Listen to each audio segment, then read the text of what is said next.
Olá, Padre Marcelo. Tudo bem com o senhor? Olá, Daniel. Tudo bem? Que bom te ver por aí. Vamos caminhar pela nossa universidade, não? Padre Marcelo, é uma alegria muito grande conversar novamente com o senhor. No primeiro semestre de 2020, a gente teve 15 encontros que apresentaram para a comunidade acadêmica como a Unicinos foi enfrentando a pandemia do coronavírus.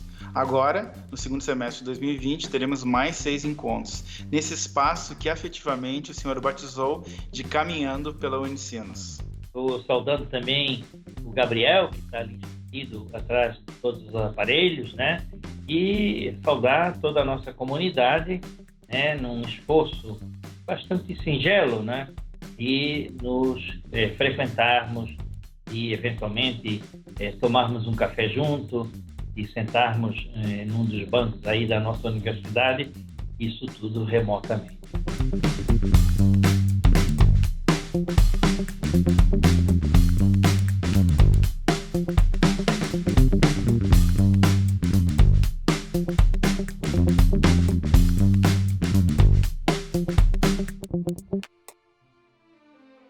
Padre Marcelo, no vídeo de hoje o senhor preparou um texto sobre a rota do desenvolvimento institucional da Unicinos.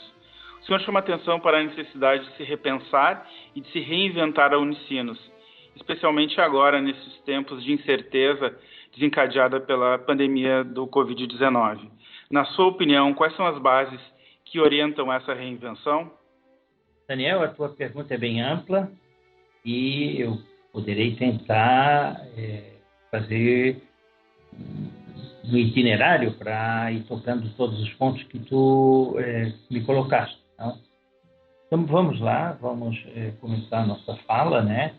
E eu gostaria então de colocar uma citação de um filósofo que eu respeito muito, que é o padre Lima Vaz, que foi uma das melhores cabeças da inteligência brasileira. Não? Então, eu queria citar um pequeno parágrafo dele. Estou citando o padre Lima Vaz. Uma revolução profunda e silenciosa, cujos efeitos visíveis e ruidosos acabam por ocultar sua verdadeira natureza, seu alcance, está em curso há pelo menos 2 séculos, nas camadas elementares do psiquismo e nos fundamentos das estruturas mentais do indivíduo típico da civilização ocidental. Ela vem transformando um nível de radicalidade até hoje aparentemente desconhecido na história humana as intenções, atitudes, padrões de conduta que se tornaram possível historicamente nosso ser em comum e, portanto, as razões que asseguram a viabilidade das sociedades humanas e o próprio predicado da socialidade, tal como tem sido vivida neste, pelo menos, 5 milênios da história, de 3.000 a.C. a 2.000 depois de Cristo. Dito isso, então, né, eu gostaria de, a modo de introdução, dizer que nós estamos vivendo um tempo de incertezas desencadeadas pela pandemia do Covid-19, não? E como pensar a nossa universidade, como repensar a nossa universidade nesse tempo, não? Eu creio que nós temos que voltar sempre a beber da nossa missão, né? A Unicinos, ela é um locus gerador de conhecimento e formador de pessoas, conhecimento e formação de pessoas. Eu acho que esse é o nosso grande arranque para a gente repensar a universidade. Nosso ativo é sempre o conhecimento. Nós não fabricamos cerveja, não fabricamos desodorantes, mas nós construímos conhecimento. Não? E esse desafio que se apresenta à Unicinos na sua reinvenção pede a abertura da Unicinos à consideração dos problemas elencados pela sociedade da informação. O problema, por exemplo, aqui no Brasil, da igualdade entre os cidadãos, ou fazer a crítica da desigualdade.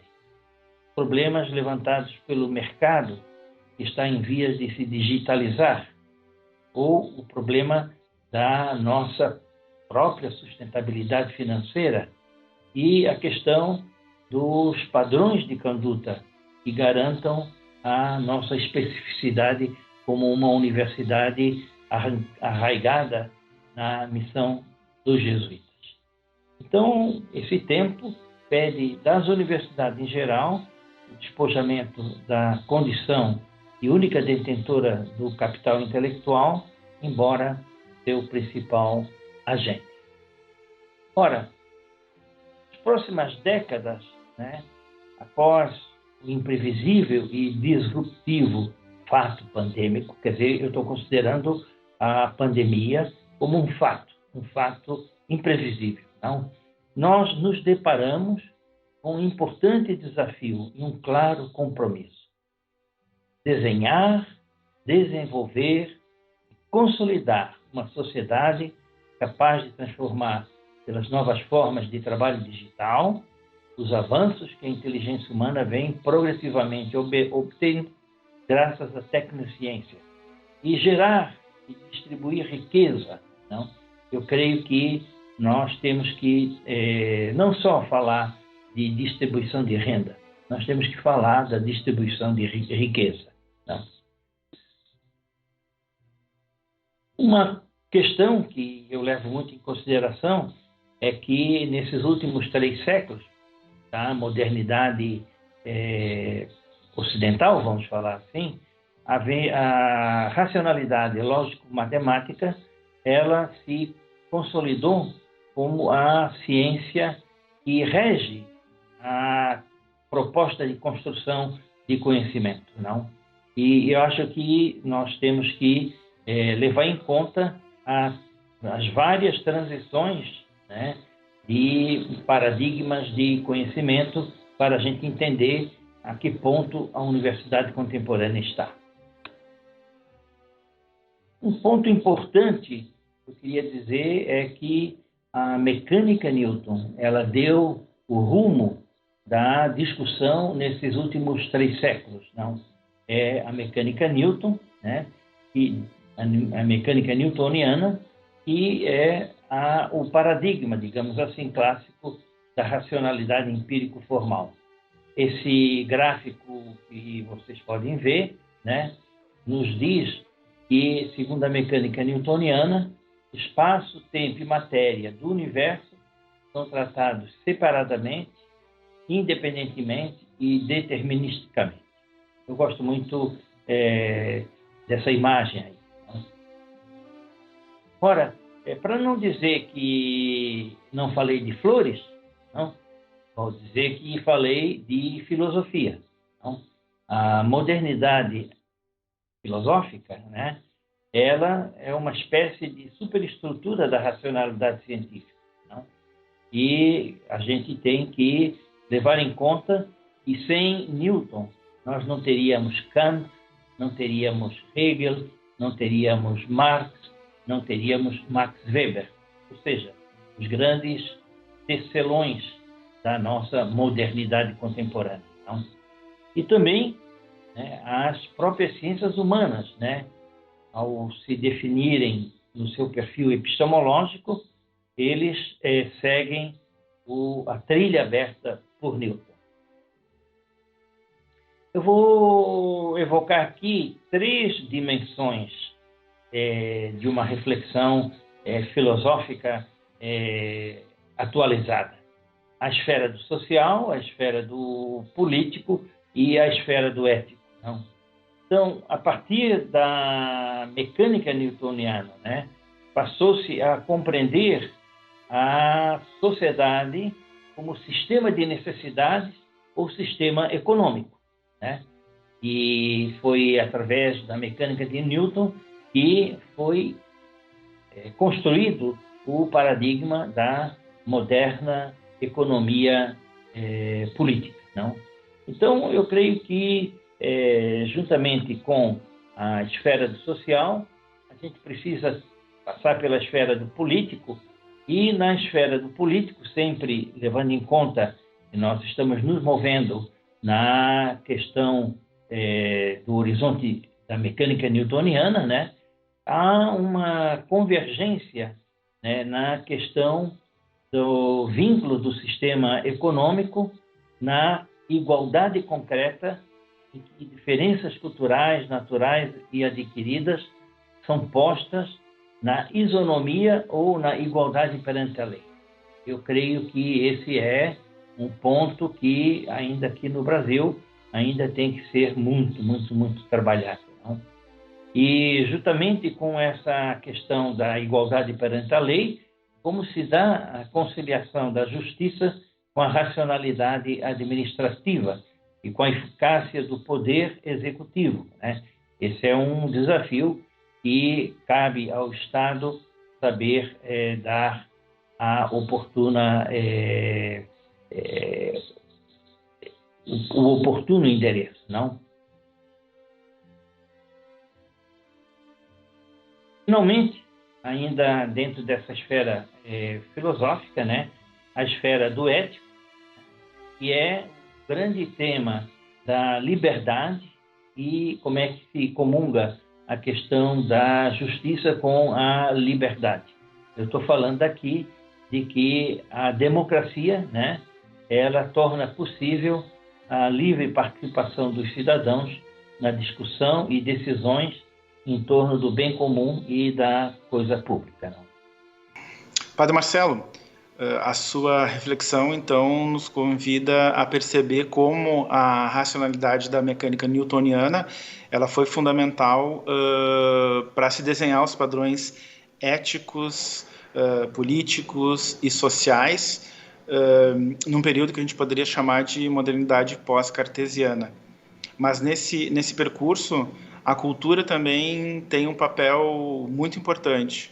Daniel, a tua pergunta é bem ampla e os vários domínios da cultura, a própria cultura, né, a antropologia, a história, a sociedade, a linguagem, a educação, a religião, né, enquanto distintos domínios diferentes da natureza, né, eles operam com uma racionalidade hermenêutica que faz a passagem do fato para a interpretação, né? E eu acho que levar em conta também a questão da racionalidade hermenêutica. Não?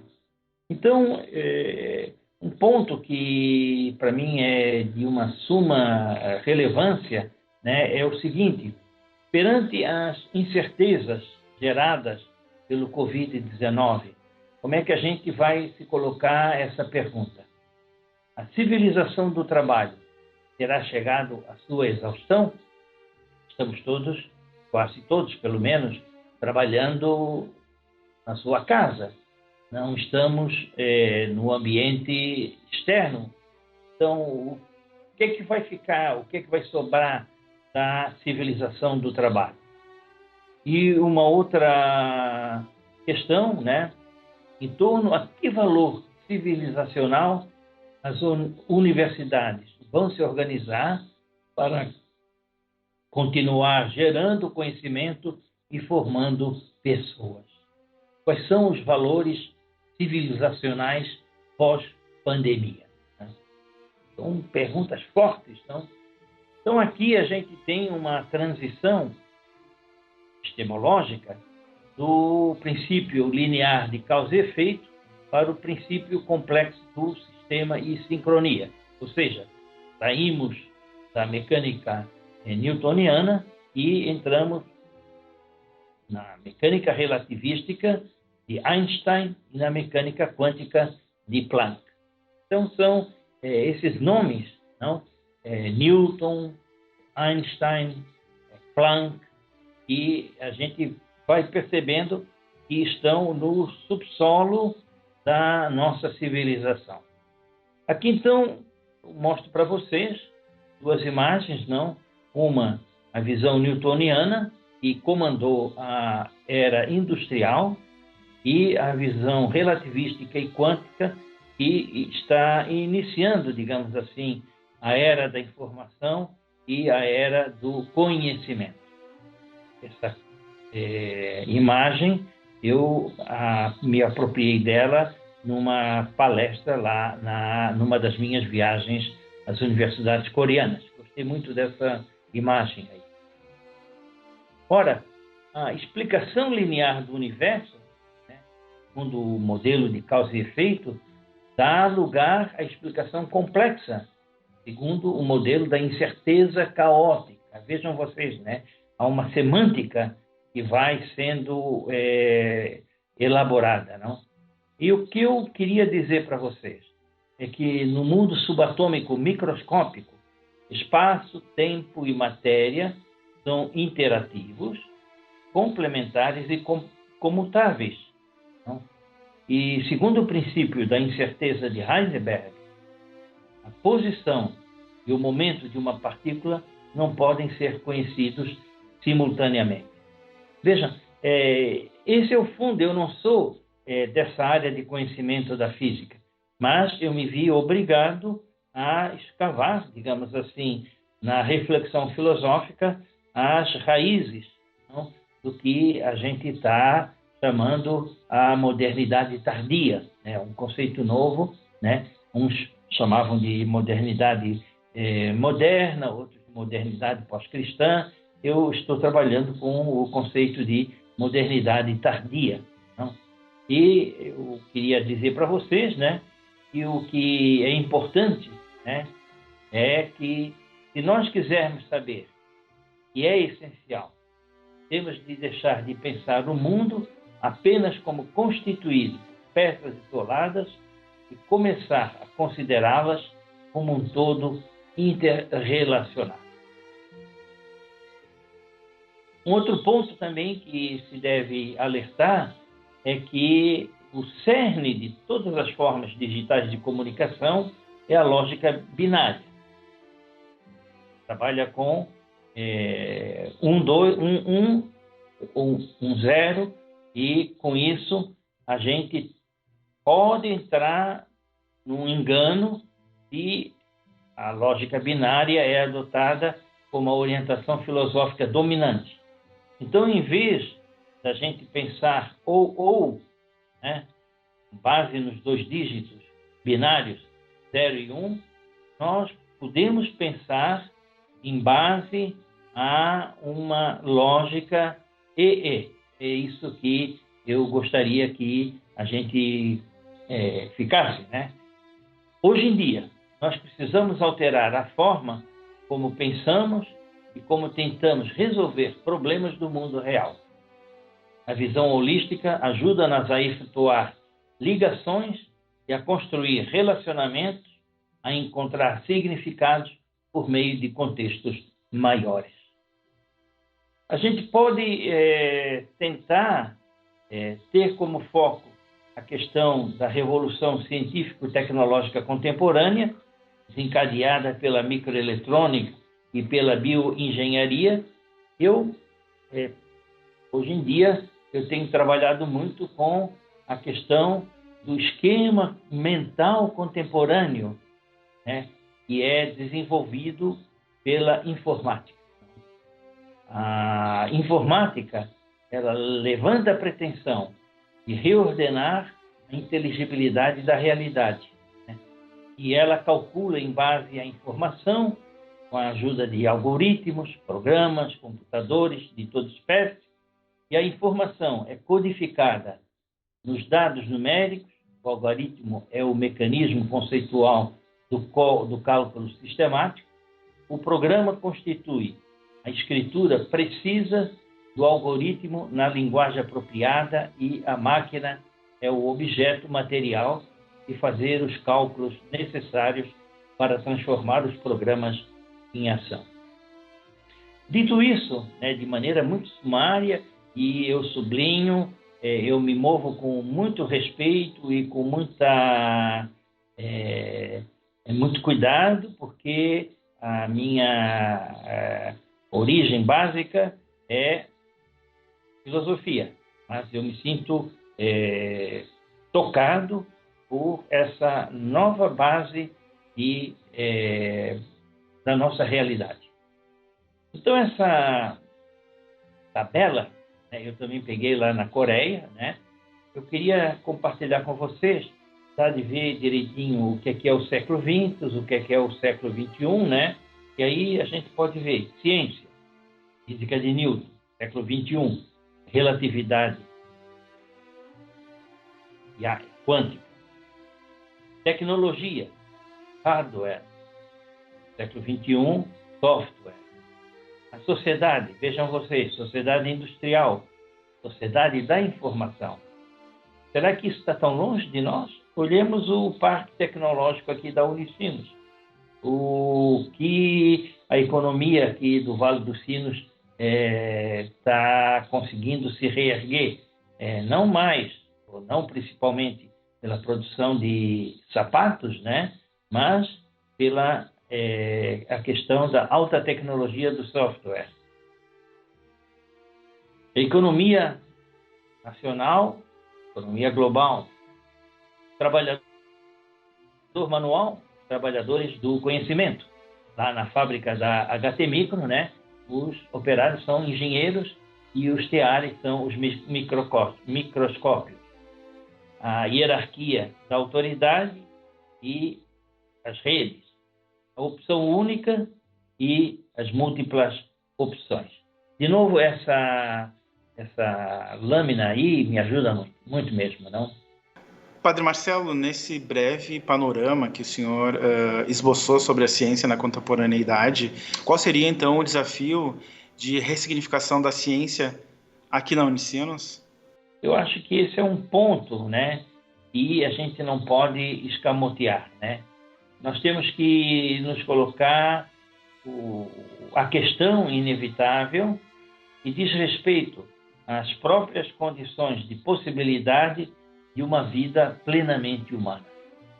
A interrogação sobre o sentido dessa matematização do mundo, dos objetos, dessa dimensão matematicamente programada, do seu valor de uso.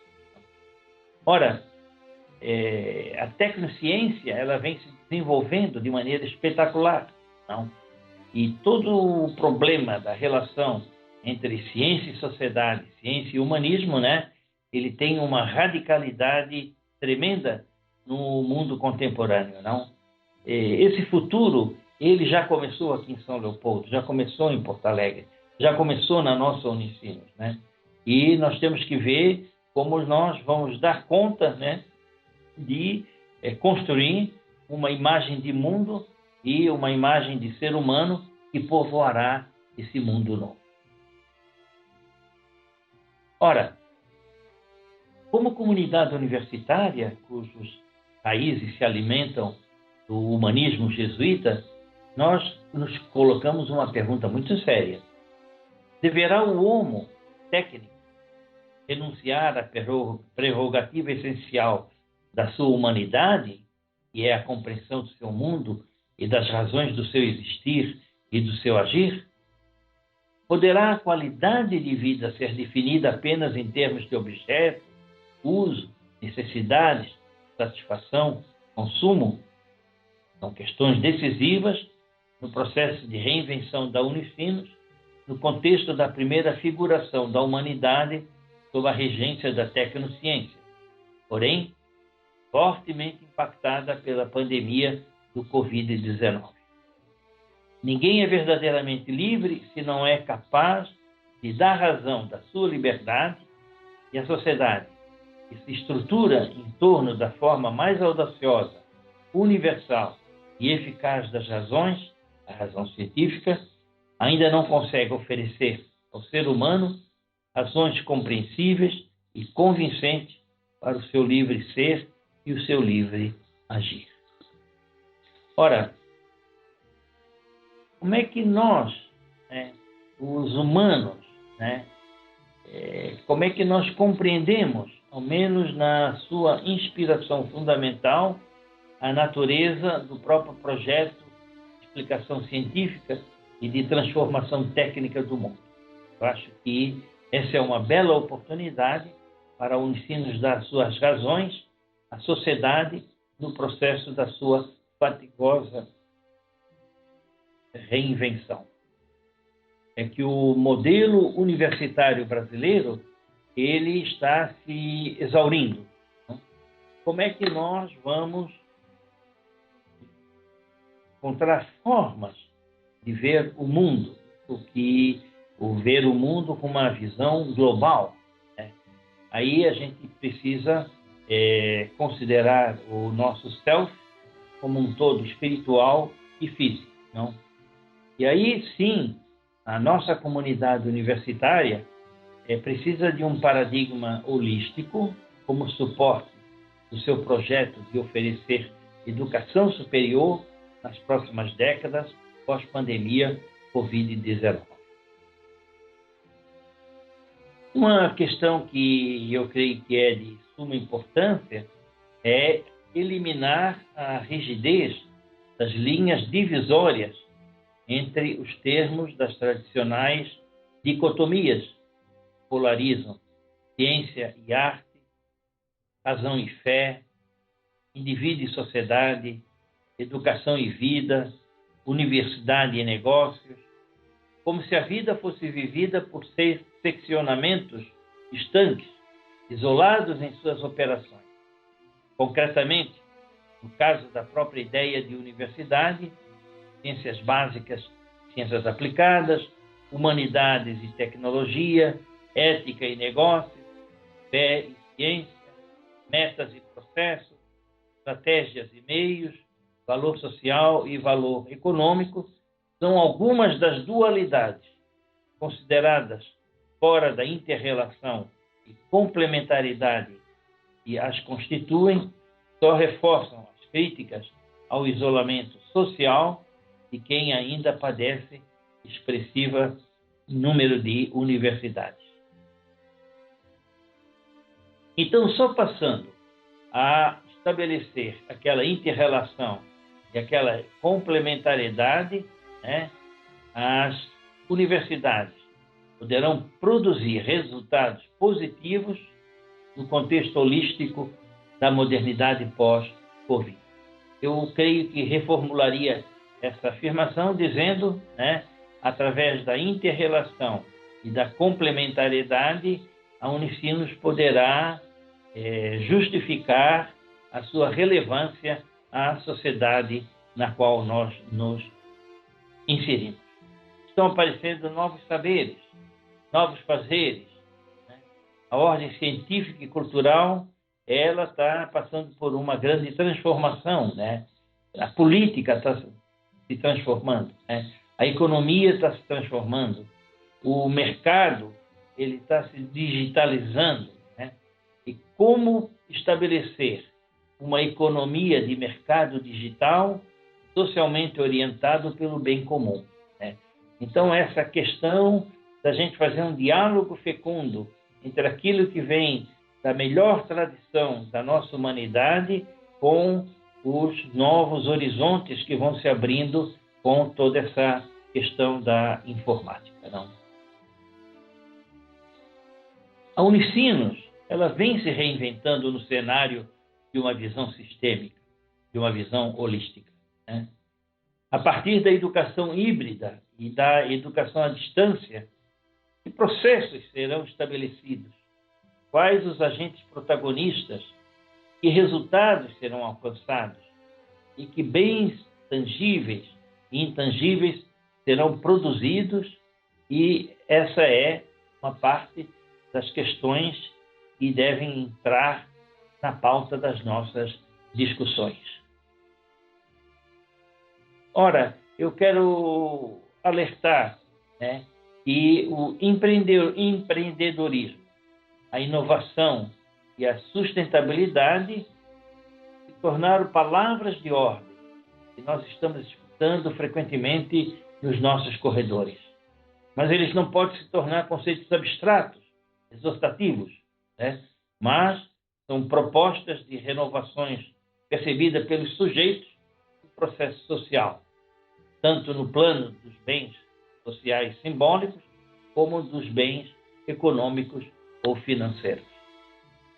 Ora, o que eu gostaria de entregar para a nossa comunidade, né, é que nós temos que saber fazer uso de uma chave para a inovação e o crescimento cultural e econômico da sociedade, hoje compreendida como sociedade do conhecimento. E toda essa relação entre Estado, universidade e empresa é um território novo, pelo menos aqui no nosso país, né? E a gente vai ter que ter a audácia, né, de ver como que nós vamos fazer o encontro entre a questão da construção do conhecimento e a produção econômica. Né? Eu creio que nós ainda temos que trabalhar melhor essa questão da inovação e sustentabilidade.